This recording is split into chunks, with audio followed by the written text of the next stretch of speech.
Vocación por la enseñanza. Nuevas herramientas para grandes logros en la educación. Esto es De la A a la Z. Puebla en Casa. Puebla en Casa. ¿Qué tal? ¿Cómo están? Me da muchísimo gusto saludarlos. Bienvenidos a De la A a la Z, Puebla en Casa. Este programa de la Secretaría de Educación y el Sistema Estatal de Telecomunicaciones. Gracias por acompañarnos este día. Estamos transmitiendo a través de C Televisión en el canal 26.1 en señal digital y en el 126 en señal de cable. También a través de CET Radio porque nos estamos enlazando con la red estatal de radiodifusoras. Un abrazo muy fuerte y con mucho cariño a todo el interior del estado que está siguiendo este programa. También a través de Facebook Live.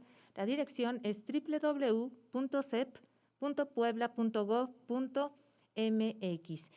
Y antes de comenzar, quiero saludar, durante esta semana nos acompaña mi compañera Alejandra Varela García. Ella es intérprete en lengua de señas mexicanas y estará con nosotros en toda la transmisión.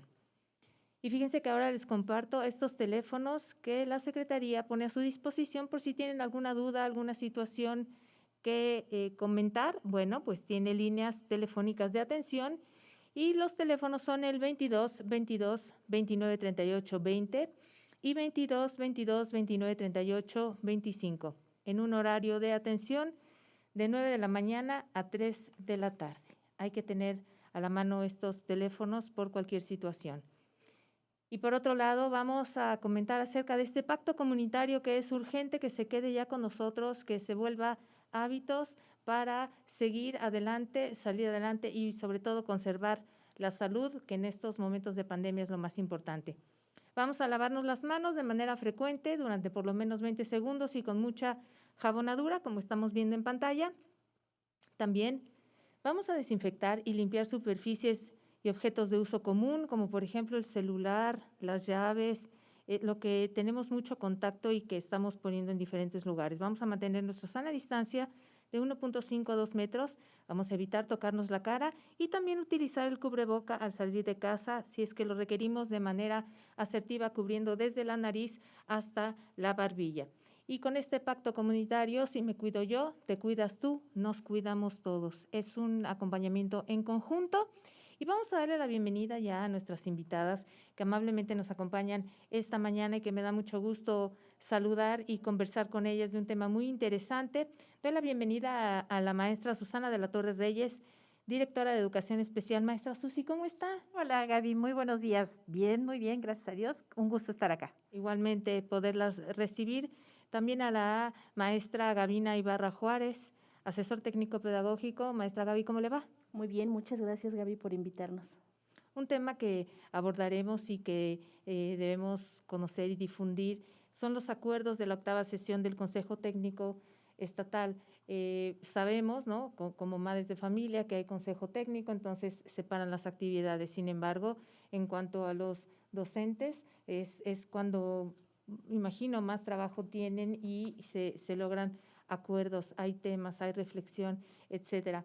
En esta ocasión ya es la 8ª sesión, ¿verdad? Así es. Y bueno, podríamos empezar diciendo, ¿para qué nos sirve este consejo técnico y abordar un poquito, ¿no? Lo hemos platicado en diversas ocasiones, pero sobre todo en la educación especial, que justo es de donde nos acompañan ustedes. Claro que sí, la sesión de consejo técnico es siempre un espacio de construcción, de aprendizajes, de toma de decisiones, pero en este momento que es la 8ª sesión de consejo técnico, este momento nos permite valorar los aciertos que se tuvieron durante el modelo de educación a distancia, pero también nos permite determinar, observar, calcular las áreas de oportunidad para mejorar la adquisición de aprendizajes de nuestros niños, niñas y adolescentes en este modelo.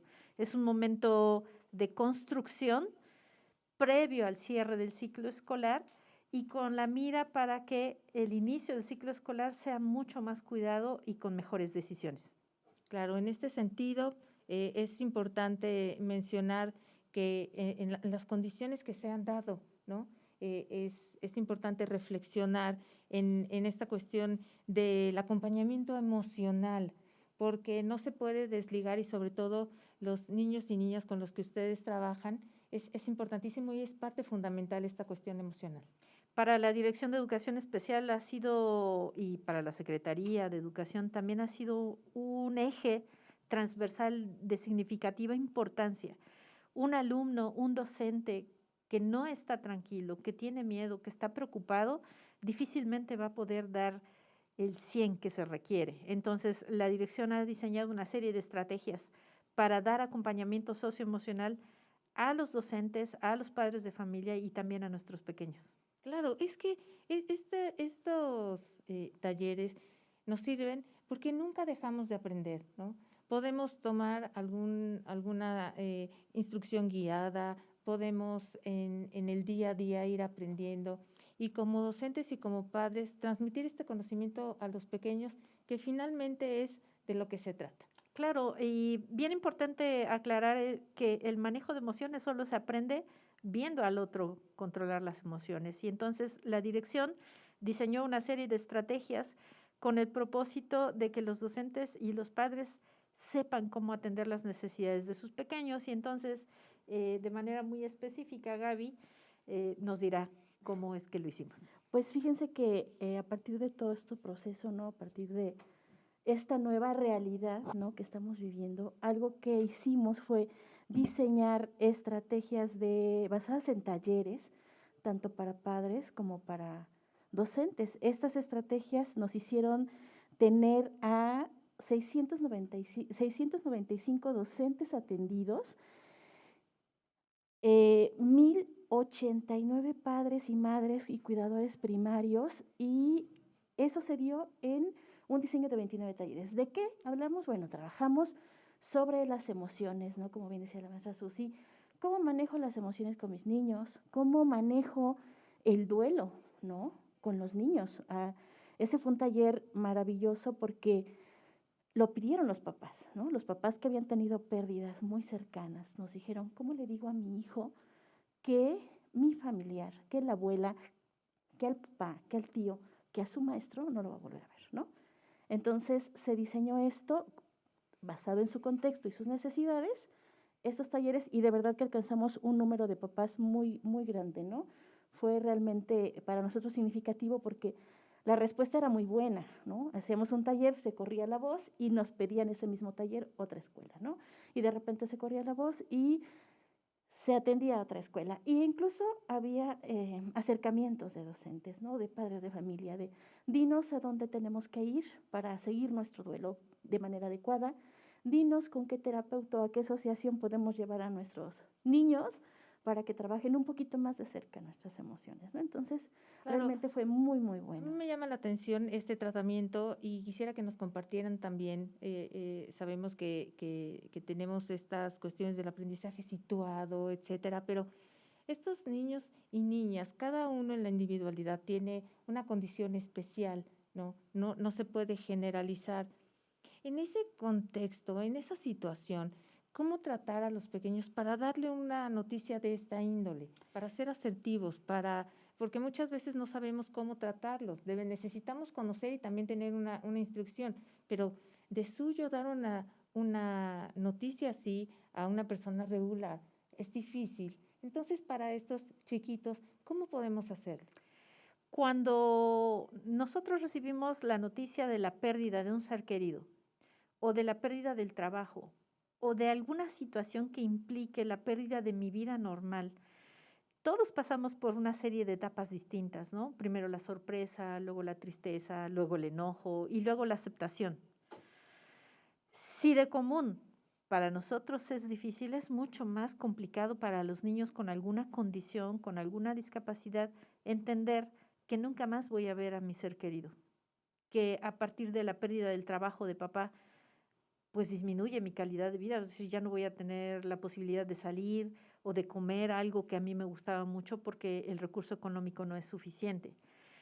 Entonces se elaboran estrategias para que los padres de familia afronten el duelo de manera más positiva.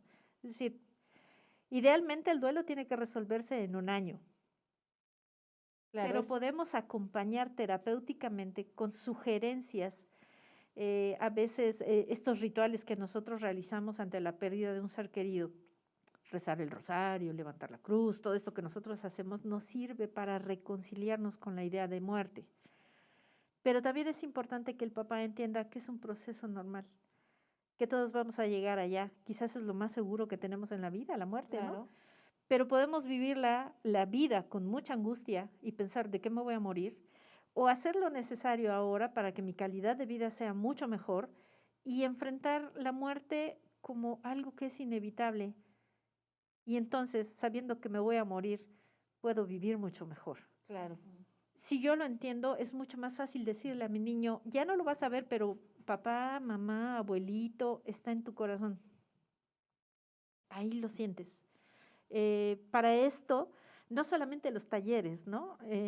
La Dirección de Educación Especial elaboró un portal digital en donde tenemos cuentos, videocuentos que están interpretados en lengua de señas mexicana, que están narrados, que están musicalizados, que hablan sobre la muerte de algún familiar. Por ejemplo, ¿dónde está el abuelo?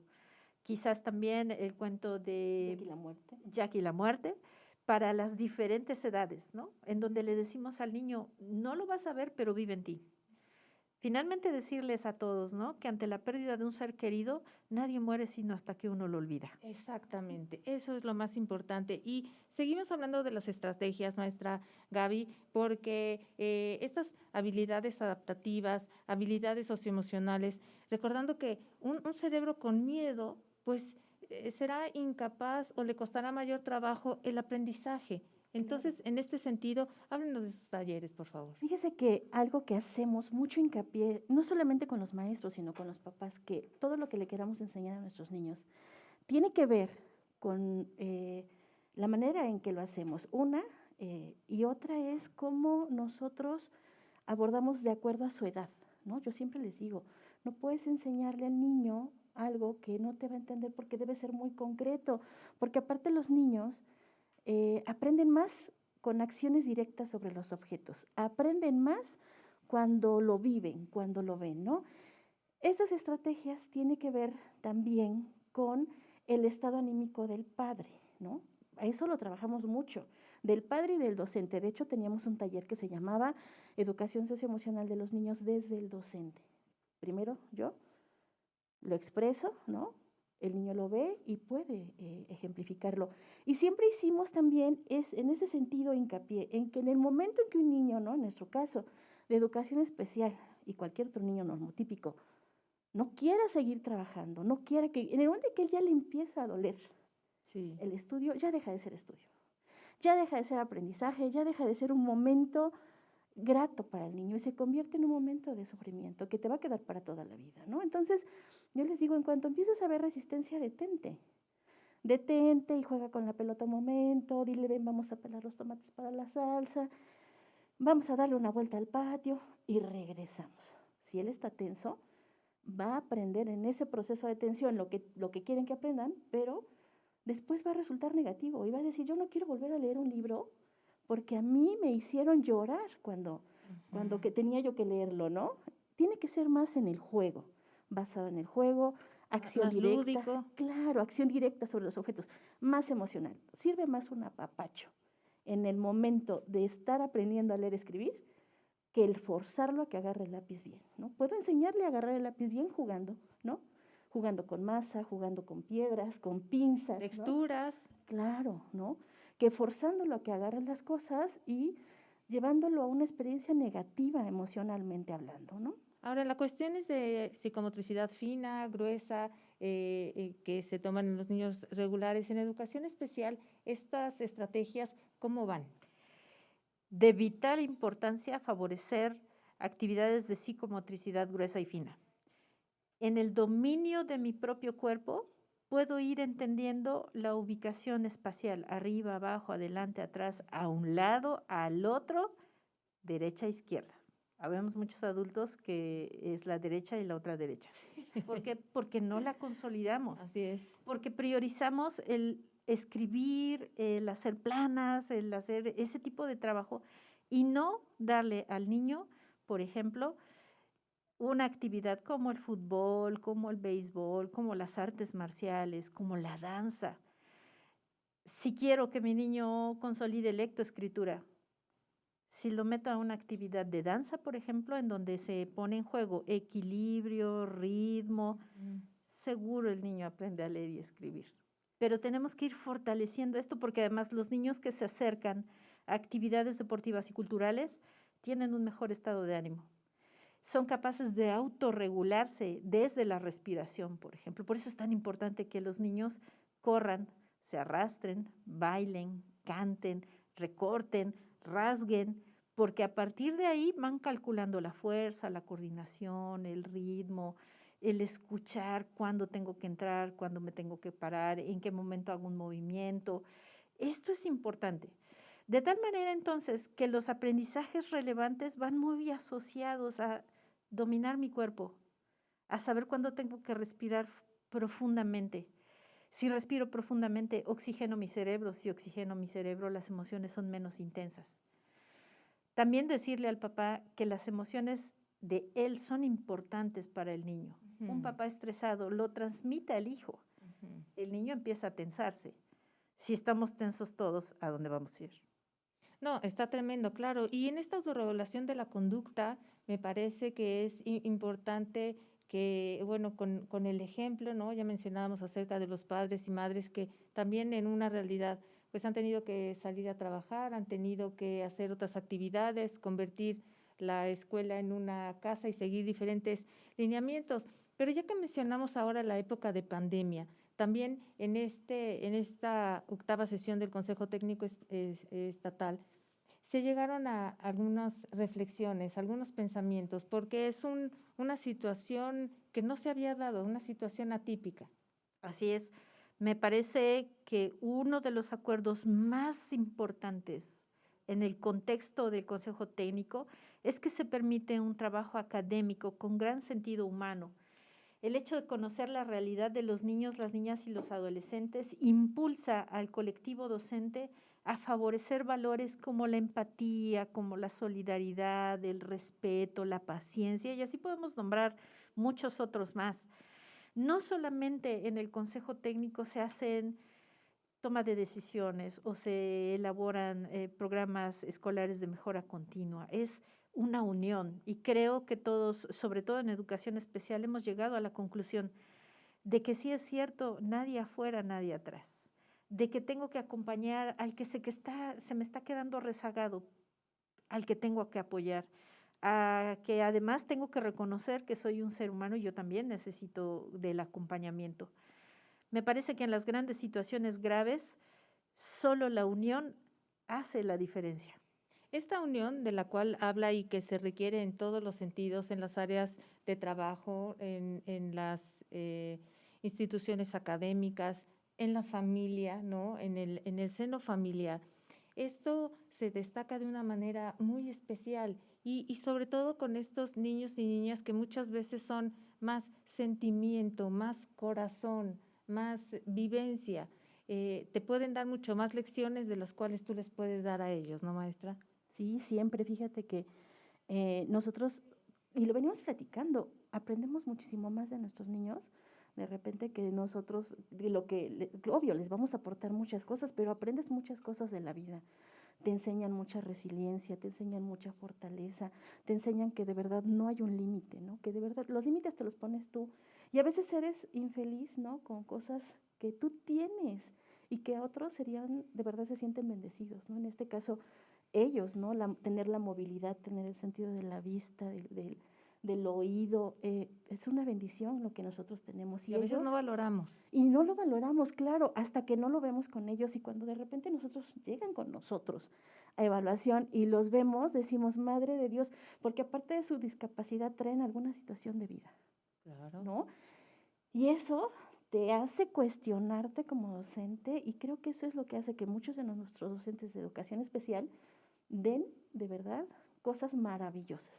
O sea, los docentes de educación especial han creado incluso ciertos cuadernos, ¿no? Que no solamente han ayudado al niño, sino a toda la familia. Han hecho talleres, no solamente con el niño, con todas las familias, para que entiendan cada uno de sus contextos. Porque el niño que tiene una discapacidad o un trastorno anteriormente había sido escondido, ¿no? Era el que estaba resguardado, nadie sabía que estaba. Y hoy es, míralo, escúchalo, quiérelo y déjate amar por él, ¿no? Entonces, sí se han creado muchas estrategias en ese sentido y nuestros maestros han sido una fortaleza para las familias. Y en ese proceso, hoy en día tenemos maestros que nos dicen, esta pandemia me cambió la vida, no solamente como persona, sino como docente, porque no me limito. Tenía miedo al teléfono, lo aprendí a usar. Tenía miedo a la computadora, la aprendí a usar. Tenía miedo a una plataforma, ya la estoy aprendiendo a usar, ¿no? Claro. Y lo hacen mucho por los niños, ¿no? Y esas dinámicas que a los niños regulares, por ejemplo, de preescolar, que ha costado trabajo captar la atención y los docentes han hecho hasta lo imposible con una dedicación y un esfuerzo de verdad sobrehumano, nuestro reconocimiento a todos ellos, pero para los pequeñitos y para los niños de educación especial, ¿cómo ha sido esta cuestión en la pandemia en esas cuestiones? Porque también la educación a distancia, la educación en línea, ha tenido esas variaciones y esos nuevos retos, maestra Susi. Ciertamente ha sido un gran reto y quiero mencionar mi gran reconocimiento a todos los compañeros docentes regulares y de educación especial. Han hecho un esfuerzo grande, han aprendido muchas cosas. En la atención de nuestros niños con discapacidad, tanto de USAER como CAM, el uso de las tecnologías, pero por sobre todas las cosas, el no perder el carácter humano en la interacción, aún en el modelo de educación a distancia, ha sido especialmente sensible. Es decir, los docentes de escuela regular han sido asesorados, acompañados, capacitados por el personal, mis compañeros de USAER. Los docentes de CAM han asesorado, acompañado a los padres de familia a toda hora, de 8 de la mañana a 8 de la mañana del otro día. Es decir, nos hemos adaptado a las necesidades de los padres de familia, a las necesidades de los niños. Eso cambia la percepción del padre de familia, del docente.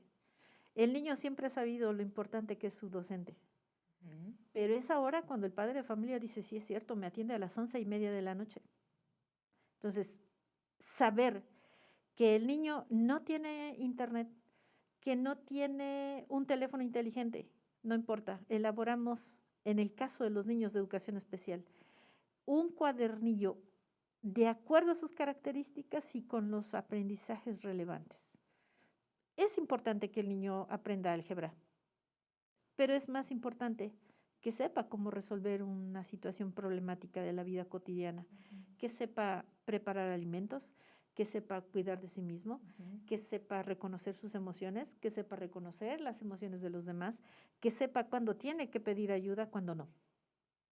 Hacia allá está orientado todo el modelo de educación a distancia en educación especial, en generar y fortalecer habilidades adaptativas y habilidades socioemocionales. Si logramos utilizar esta pandemia para bien, seguramente seremos personas más fuertes. Seguramente llegó la fortaleza y la resiliencia en la mayoría de los alumnos, porque hay que salir adelante pese a las condiciones adversas por las cuales estamos atravesando. Y bueno, pues fíjense que también hay fichas descriptivas. Quiero que me hablen, por favor, acerca de ellas, cuál es el objetivo, en qué consisten, conocer un poquito más acerca de esta herramienta. Bueno, Gaby, fíjate que las fichas descriptivas son documentos de evaluación cualitativa en las que se describen ampliamente aspectos educativos, socioemocionales y de sugerencias al docente que recibirá a los alumnos en el regreso presencial. Aquí es muy importante considerar que los maestros que han hecho estas fichas consideran y toman en cuenta, todo el contexto del alumno, las características propias, su discapacidad, su trastorno o su aptitud sobresaliente en este caso, ¿no? Y a partir de eso le dan sugerencias al maestro que va a retomar al niño para el siguiente ciclo escolar. Y nosotros siempre les decimos, por favor, de verdad que esas sugerencias están así muy puntuales. A veces no nos creen y por eso damos los talleres, porque les decimos, es que para que el niño, por ejemplo, que va a copiar, no copie 2 veces el mismo renglón, tiene que trabajar el balanceo de su cuerpo para desarrollar el sistema vestibular, que lo va a hacer coordinar toda esta parte de su centro de gravedad y entonces identifique que un renglón va a otro, y porque es un proceso complejo, ¿no? Entonces nosotros les decimos que el niño se balancee más en un columpio y los papás nos dicen, ¿y eso para qué le va a servir, no? O cuando les decimos, por favor, sáquenlos a caminar y que observen todo lo que hay alrededor, que levanten piedras de este lado, que vean dónde está el portón del... Eso le va a ayudar a ubicarse en el espacio de la libreta, ¿no? Claro. Entonces son sugerencias muy puntuales que toman en cuenta su contexto, las características específicas y esas fichas le van a llegar a su maestro del siguiente ciclo escolar, ya con cosas muy, incluso con las situaciones específicas de horarios, tal vez donde los puedes atender más, ¿no? Porque el papá tiene alguna situación. Tenemos papás que trabajan lejos y el papá es el único que tiene teléfono. Entonces va a atender el teléfono y va a dejar las tareas el fin de semana, ¿no? Es decir, esta herramienta, estas fichas descriptivas van a hacer, como su nombre lo indica, una descripción minuciosa y detallada de las condiciones pues emocionales y académicas del pequeñito, de la pequeñita, y así facilitar e ir pasando esta información al siguiente docente para no volver a empezar de cero, digamos. Exacto. Y sobre todo, la ficha descriptiva lo que pretende es resaltar los logros del alumno. Estamos muy acostumbrados a no logró, no hizo, no consolidó. Mejor puede hacer esto, logró esto otro, emocionalmente tiene estas dificultades o tiene estas posibilidades, es capaz de hacer esto más. De modo que el docente que recibirá a esos alumnos sepa, aún sin ver al alumno, El avance. cómo es. Sí. Ah, claro. El avance, hacerse como una imagen mental de esos pequeños para que cuando los reciba, sepa quién es Francisco, quién es Guadalupe, quién es Gabina, quién es Felipe. O retomar, ¿no? Ahora que sea la situación presencial, retomar en dónde nos quedamos, qué sucedió durante el tiempo que estuvimos trabajando a distancia o en línea y ahora cómo vamos a hacerlo. Eso también es un nuevo reto, es un nuevo panorama que nos puede abrir de manera más clara la visión de hacia dónde vamos con cada pequeñito, porque en educación especial sí me parece que es algo independiente. Es un traje a la medida. En Exacto, educación traje especial, a la medida. traje a la medida. Lo que Susanita no requiere, no lo requiere Lupita. Entonces, la intervención pedagógica en el caso de los CAMS es única para cada niño. En el caso de USAER, el personal de educación especial lo que le va a decir al docente es, ok, ¿ya viste cuánto consolidaron los niños? Para que el niño pueda hacer operaciones de suma, necesita tener consolidado el conteo, la relación 1 a 1. ¿Tiene que haber hecho este proceso? ¿No lo tiene? Refuérzalo. Sobre todo las habilidades y no es que topemos o lleguemos a un límite, es simplemente que con estas características especiales debemos de fortalecer en manera positiva, ¿no? Lo que sí podemos lograr con Juanito, lo que sí podemos lograr con Lupita y de ahí tomar la fuerza, ¿no? Y de ahí tomar los elementos y las herramientas para sacarlos a flote. Claro, y que quede claro que en este proceso es un camino continuo. O sea, los niños van a aprender y aprender. De repente a nosotros nos dicen, tu niño nada más va a llegar hasta aquí, no le pidas más, ¿no? La área médica regularmente nos dice esto. Y lo que dicen nuestros niños y sus familias y nuestros maestros es, dijiste que aquí no es cierto, puede hasta acá, ¿no? Claro. Entonces es un continuo, no dejan de aprender, tanto los niños como las familias y también nosotros los maestros, no dejamos de aprender de nuestros niños. Eso es lo más importante y yo creo que es una de las satisfacciones de trabajar con estos pequeñitos y pequeñitas que, insisto, nos pueden dejar mucho más huella, ¿no?, que lo que nosotros dejamos como docentes en ellos, que seguramente les servirá para la vida, pero el cariño, la atención, la paciencia, estos también son valores que se deben resaltar y nuestro reconocimiento a ustedes y a todo su equipo, a todas las personas que trabajan con estos pequeñitos que durante la pandemia pues han salido adelante y que esperemos que así siga. Y así van a seguir porque el personal de educación especial se caracteriza por un gran corazón, mucha disposición, trabajo en equipo, compromiso. Eso hace la diferencia. Unión y solidaridad, y yo creo que con ello podremos salir adelante de cualquier circunstancia. Les agradecemos muchísimo que hayan estado con nosotros. Gracias, maestra Susi, maestra Gaby, qué gusto volverlas a ver. Gracias, muchas Y gracias. reconocemos su trabajo. Nos despedimos. Antes también le doy las gracias a mi compañera Alejandra Varela García, intérprete en lengua de señas mexicanas, que nos acompañó en De la A a la Z, Puebla en Casa. Muy buen día y nos vemos mañana. Esto fue De la A a la Z, Puebla en Casa. Un viaje por el conocimiento de las nuevas tendencias digitales en la educación.